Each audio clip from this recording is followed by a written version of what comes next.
Hi everyone. I bet that your classroom makeup is similar to mine. You have a variety of personalities and you have a bunch of boys that are super, super active and just you feel like you're just holding the reins of a stampede at all times. So I have a group like that, and I wouldn't trade either of them for anything. I honestly think that these boys would protect me in any circumstance. I just love them so much. But a few months ago, they were at library, and the librarian had it, and she sent them back. In fact, I always like to go to library with my students because I love getting to have someone read aloud to me. So I had sent the students up and I was doing something. I don't remember what I was getting, maybe my water bottle or something. And before I could even get to the library, they came back to me. And they said they were mad. They were so mad. We got kicked out. We didn't even do anything. We weren't even making noise. Everybody was making noise. And they were just so mad. And I knew immediately, they had been out of control and she'd had it. So I said, well, then we're going to do our own read aloud today. And because, I wanted them to have read aloud. They love read aloud anyway. It's just that sometimes I think the books that are read for them at library time maybe don't quite hold their interest, not because they're not good quality literature, they are, but these boys really need, I don't know, something that's straight for their heart. So anyway, there's a book that I love that when I taught sixth grade, I made sure as many of my students read this book.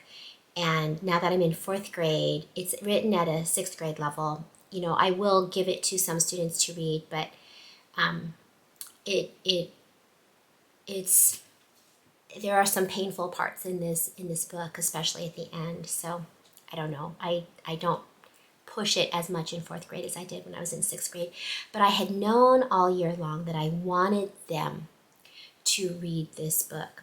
I can't add it to my read aloud lineup because my read aloud lineup is full to the top, and I thought this was a chance for me to do that. So I told them, all right, we're going to start read aloud, and I think I'm just going to keep you all year. The librarian had only intended for them to be gone for that one day, but I could see value in us forming a little group of the five of us of reading this book. So I want to tell you about this book now. It's called Twerp. It's written by Mark Goldblatt, and it takes place in the 1960s. So when I do this book with university students or in sixth grade, I would always do this big building background because I wanted them to know what things were like in the 60s. I introduced them to the Beatles and Tang drink and Slinky and, things like that. But there was no time for that. I hadn't planned to read this book that day, so I just started reading it to them. And let me read the back to you. This egg, you don't find out really what this book is about until the very, very end. But this broken egg is a huge clue. Julian Twersky isn't a bully. He's just made a bad mistake. So when he returns to school after a week-long suspension, and we don't know what happened until the end, his English teacher offers him a deal.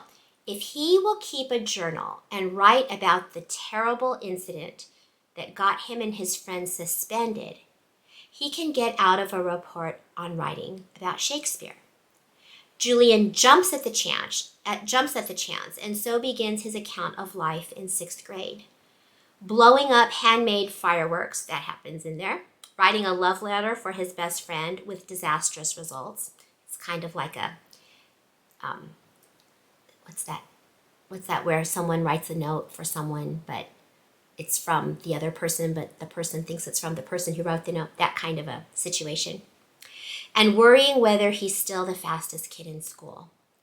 But lurking in the background is the one story that he can't bring himself to tell, the one story his teacher most wants to hear, which is why he got in trouble. And this child, Julian, ends up filling 8 composition books with a journal of 6th grade before he's ever able to write about that incident. And that journal is this book.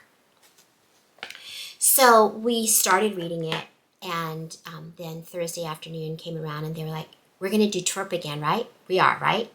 So I said, yes, of course. And so every week, same thing. We're doing twerp, right? Is today twerp day? After about a month and a half of that, they came to me and they said, so is this a punishment, what we're doing? And that was really an interesting thought, wasn't it? I said, it started as a punishment because you got kicked out of library for that day. But have you noticed how this has become a really special bonding time for us and something that we all look forward to? And I remember Andre said, so is it a punishment still? And I said, I'm going to let you think about that and answer that. Is this a thing that you look forward to? Is it something that is important to you? And they all said yes. And now we had a 5th boy who was begging to be a part of this group. And so I said, okay, I'll let you join, but I'm not going to let anybody else join because that's it. Because I'm not trying to pull students away from, library time. Well, we are now down to 2 weeks till the end of the school year. We only get time to read this for 30 minutes a week, and we have gotten a little over halfway in the book.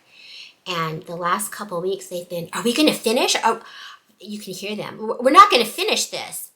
And this week, these boys who live for lunch and recess, live for it.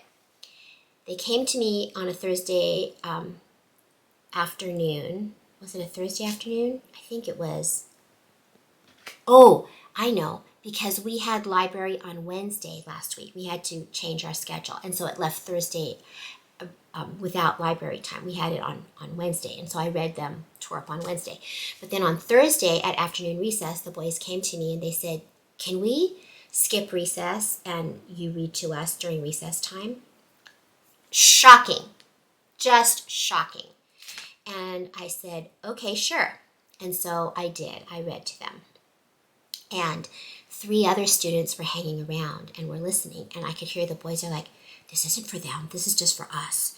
And, can you get rid of them? Can you tell them to go? And I just didn't feel comfortable doing that. And I finally stopped and I said, I bet these classmates have been wondering all along what we've been doing. It's okay. Just let them be. They go, but they don't know what's going on. This is our book.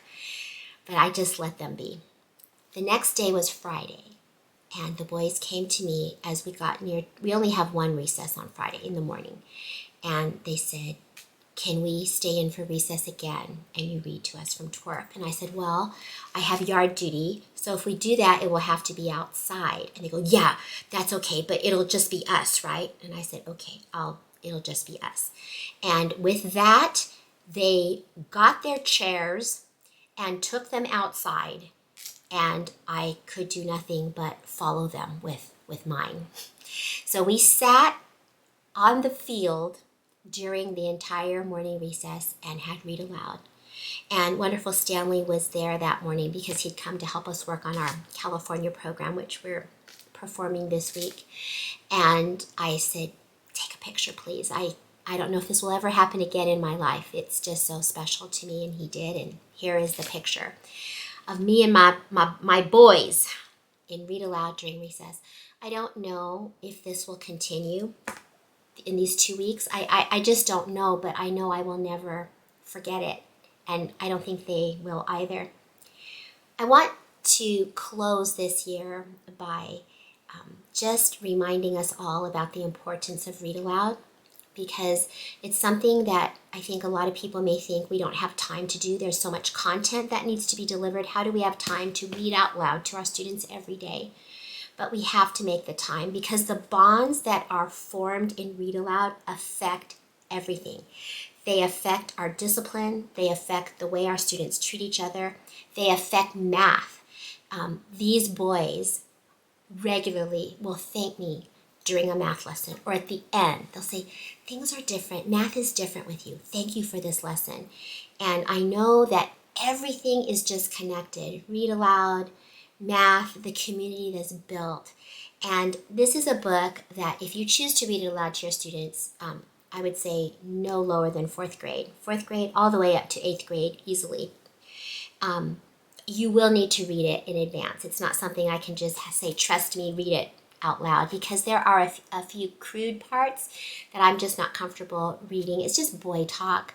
But what I do, the way I handle it, is I show it and I let the students read it for themselves, and they just think that's so cool because their teacher's letting them read something that's real that she doesn't feel comfortable reading out loud. So I hope that you will have a wonderful summer, everybody. We've earned it. We need a rest. And maybe you'll find a new read aloud to read to your class next year. If you need us for any reason, you can message us on Instagram. We would be happy to reply to you if you have any questions about anything. It's Janine Matsuda on Instagram. And this is going to be our last video for this year. And we just want to thank you for being with us. It means the world to us. And we'll be busy this summer, and we will look forward to being together with you in the new school year. I'm going to close the way I close every day with my students. It's called the Mizpah, and we say it in sign language too, because that is a leftover from COVID time Zoom school, where we couldn't speak on Zoom in unison, so we had to learn sign language. So this is from my heart to you. May the Lord watch between you and me while we are absent one from another. Amen. Like and subscribe.